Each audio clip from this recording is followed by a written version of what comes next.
Likutei Sichos, Chelik Tezvav, volume 15, the third Sicha for Parshas Vayechi.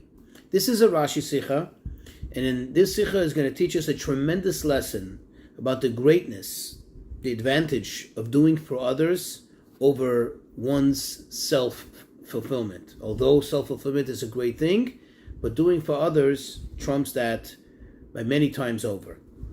As an introduction, I would suggest that we familiarize ourselves with several psukim, several verses, which are put into this Sicha. Number 1, chapter 48, verse 22, Memches, Pasuk Chav Beis. Over there, Yaakov speaks to Yosef and he says, Vani nasati lecha Shechem echad alachecha, that I'm giving you one portion over your brothers. And Rashi explains that what does this Shechem mean? Shechem means either literally the city of Shechem, from which Yosef was sold, or Shechem could mean a portion, a chelik. What is that extra portion? That his children took double in the in terms of the shvatim, of the tribes. There were counted as 2 tribes. Now let's go to chapter 49, verse 3, Memtes Pasuk Gimel.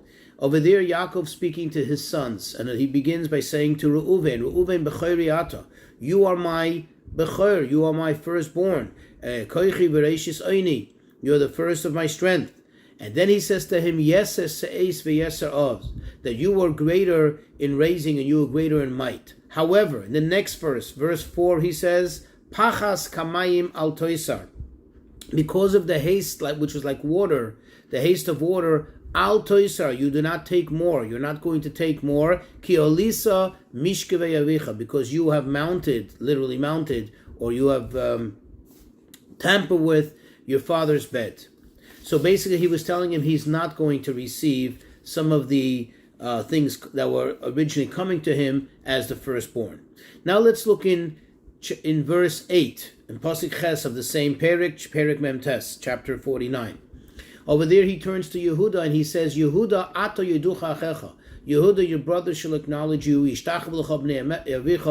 that the children of your father, meaning all the tribes, will bow to you. And this he's implying that he's going to be the king. And then he continues in the next verse, he says, Gur Ari Yehuda, that Yehuda will be like a lion cub, referring to the early days of David HaMelech, of King David's kingship. And then he says, the reason for it, he concludes, Miteref bini Alisa, from the prey, my son, you have ascended. As we're going to see in Rashi in detail in this Sicha, what this all means. So let's go into the Sicha. So again, verse Gimel and Daled, 3 and 4 of chapter 49. Reuven b'chori ato. So Rashi over there, in the heading, Yeser Se'es, which means greater in raising, he says, Ro'ui ho'yisa liyas yeser alachicha b'kahuna, that really you were fitting to be more, to be greater than your brothers in kahuna, in priesthood. And Rashi says, what is the association to the word se'es? Because se'es, he says, is loshoy nesias kapayim. When in reference to the priestly blessing, it's always referred to as nesias kapayim, the raising of the hand. Thus, se'es, nesias, has a connection in the etymology, and therefore this is a reference to that. And then Rashi continues, Yeser uz, what does it mean greater in might? So Rashi says this is a reference to the malchus, to the kingship that he's losing. And he brings a proof to the fact that uz, might, is associated with kingship, with the monarchy, because he brings a verse from Shmuel where it says, Kimoi v'yitein oiz lamalkoi, and he shall give, meaning Hashem shall give oiz, might, strength, to his king. That's in verse 3.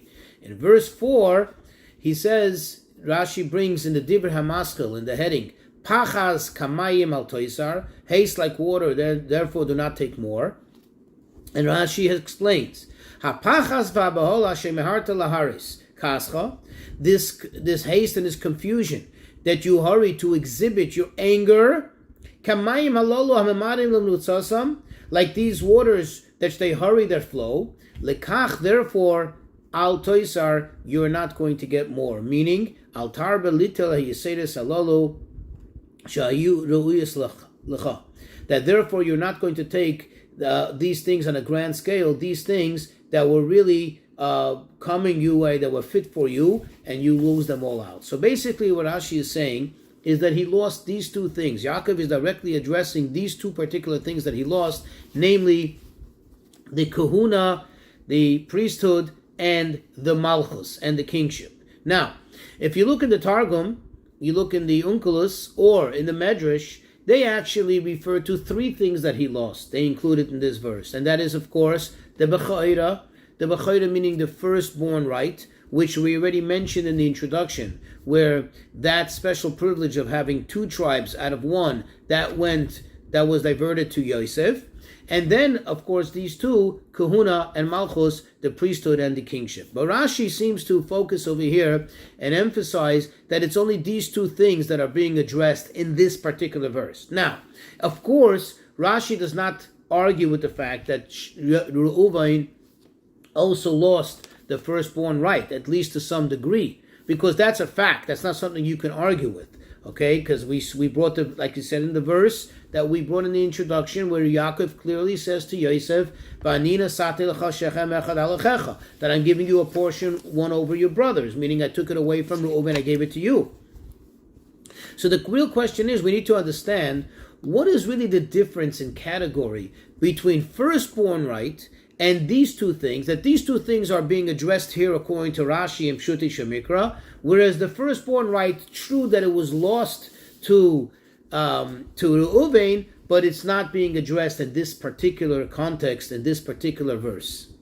So to understand this, says the Rebbe, we'll take a look at Yehuda in verse 9 in this very same chapter, and over there we'll take a closer look and analyze the words that Yaakov says to Yehuda in explaining to him why he is receiving this gift of kingship. Yehuda became the king, and over there Yaakov explains, he stipulates why Yehuda received it. What does he say to him? He says like this, that Gur Ari Yehuda Miterev Beni Elisa, that you are like a lion cub, Yehuda, which refers to the early days of David, and then he explains why.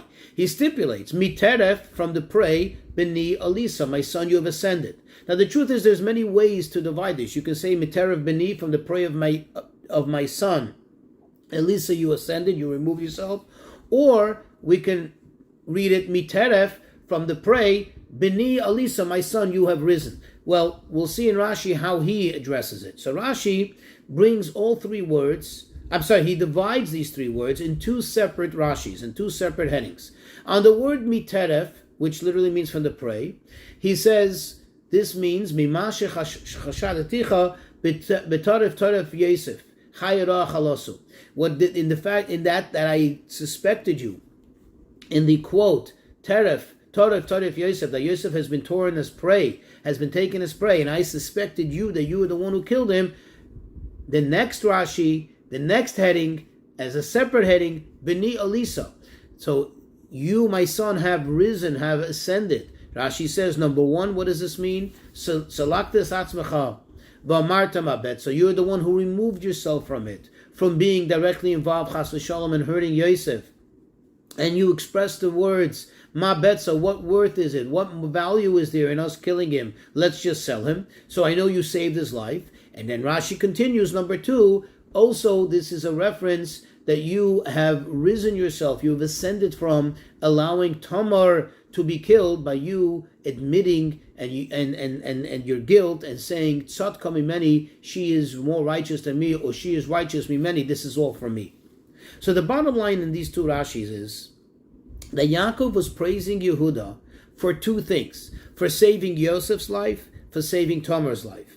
But the thing is, if you think about it, why is it that we have to throw in Tamar to the mix? In other words, why does Rashi have to also include this virtue that Yehuda saved Tamar's life into this mix here as being the reason why Yaakov is allotting him, Yaakov is gifting him this special gift of being the king? Why isn't it sufficient to just say Miteref Beni Elisa, that you have risen from the teref, from the prey of my son Yosef, and that's it? Why does it have to also be involving Tamar? To understand this, we'll take a closer look to better understand why is it that Yaakov gave the kingship to Yehuda specifically, and not to Reuven? In other words, why did he take it away from Reuven and give it to Yehuda? Why is Yehuda more deserving than Reuven? And if you think about it, we can ask the following questions. First of all, what really makes it so great of what Yehuda did? In other words, what really is the great virtue of the fact that Yehuda, quote unquote, saved Yosef? The fact is, Reuven is the one who saved his life. When they wanted to kill him, Reuven was the one who initiated and said, Lo nakenu nafesh, we're not going to kill him, we're not going to take his life. That's number one. So Reuven should get credit. Why is Yehuda getting credit? Reuven should get credit. Number two, the fact that you say, oh wow, Yehuda is so righteous, he's so virtuous, that he saved Tamar's life, he did tshuva, and he admitted his guilt, and thus saving Tamar's life.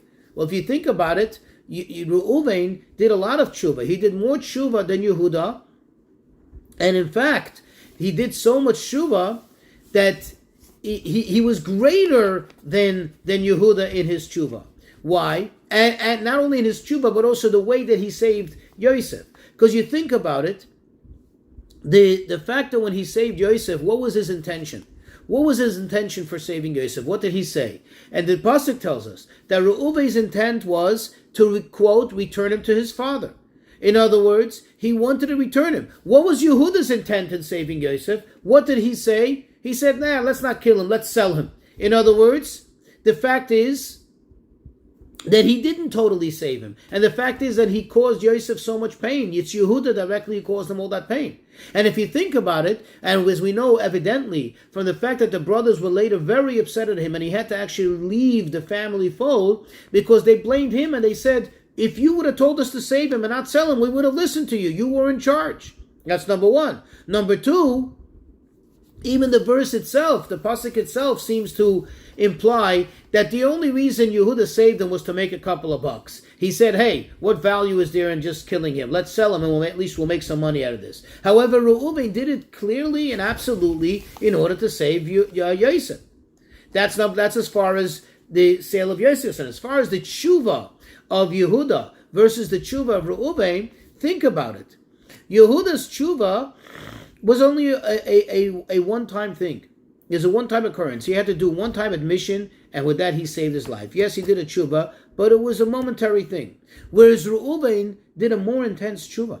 Reuven did so much tshuva, it lasted for years and years and years. In fact, we know that the reason why Reuven left the scene, and he wasn't present at the sale of Yosef, like Rashi tells us, is because Reuven was engaged in his quote, in his fast, and is wearing a sackcloth, in doing tshuva.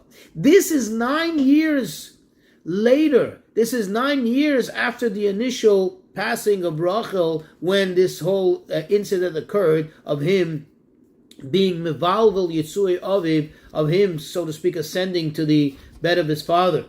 In other words, he did a more intense tshuva. So if anything, he should be the one that should be applauded over Yehuda. Why is Yaakov giving the credit to Yehuda? Moreover, if you look into what Reuven did, what Reuven did wasn't out of malice. Reuven did it, first of all, number one, for the great mitzvah of kibud aim. He was honoring his mother, at least the way, in his estimation, he was giving honor to his mother. And number two, even over there, when he did, quote-unquote, sin, Rashi himself tells us that it wasn't really a sin. It wasn't really a full-fledged sin. So why is Yehuda being applauded? Why is Yehuda being lauded when Reuven should? The answer to all of this lies in the choice of Yaakov's words. If you see the words that Yaakov used in telling Reuven why he's losing all these things, why he's losing the kahuna and the malchus, he tells him the reason is pachaz kamayim al toisar. The haste, it's like water, which is like the haste of the flow of water. That's why al toisar, you're not going to get all these more things. You're not going to get all these things. And Rashi explains, what does it mean? Because of the haste, because of the confusion, therefore you're not going to get more. In other words, it's not the sin itself, it's not the action itself, but it's the manner, it's the characteristic in which he did the action. That is what impacts the outcome of him losing all these things. In other words, the fact that he exhibited anger, the fact that he exhibited this anger, this haste to anger to another, that is why he's losing these things. And the answer is as follows. And the explanation is as follows. Let's now see the correlation and the connection to what he lost and why Rashi emphasizes over here just these two things. You see, the two things that he lost here, according to what Rashi is explaining in this context, in this verse, is kahuna and malchus, the priesthood and the kingship. What is priesthood? That is something that pertains to others. You give blessings to others. And as we know, the task of a kohen, as Moshe Rabbeinu says in the end of the Chumash, Yoru Mishpatecha Yaakov, that they're the ones who have to teach the people. In other words, it's something which you engage with others, you're giving to others. And then, of course, kingship, you're a king over others. As the Torah itself says, what is the purpose of a king? Asher Yetzei Lefneim, one who goes out before them, one who cares for them. Versus Bechayra, firstborn right, that's something which concerns the Bechayr himself. That's something that concerns the person himself, what he gets, what he gains from being a Bechayr. And therefore, this is what he's saying to him. The fact that you hasten to show your anger, that you showed your anger immediately, and that affected another person, that indicates, that shows that you're lacking this approach for the other person, for someone outside of yourself. And therefore you lose these two things that are concerning others, namely priesthood and kingship. However, the fact that he lost the Bechayra, the fact that he lost the firstborn right, that is true. That is a fact. Like we said in the beginning, Rashi can't argue with that. He doesn't argue with that. But that's not what he's talking about here. That is something personal. Because of your personal sin. Something which in the beginning you estimated to be the correct thing. And you did it actually with good intent, which later turned out to be a sin. It turned out to be a negative thing. That is a personal thing. And you did a personal tshuva for it. And that is a personal loss that you lost, but that's not being addressed over here in the words of Yaakov Avinu. And now we can understand and appreciate better the contrast between Yehuda and Reuben. Yehuda, who did receive the kingship, what is it that he did? What he did actually saved the life of Yosef, actually saved another person. In other words, if Yosef would have remained there in that pit, which was full of snakes and scorpions, Yosef would have died. He would have died of hunger, or he would have died from poisonous venom. So by Yehuda taking him out, true, he got him sold as a slave. But he saved his life. He did something beneficial for him.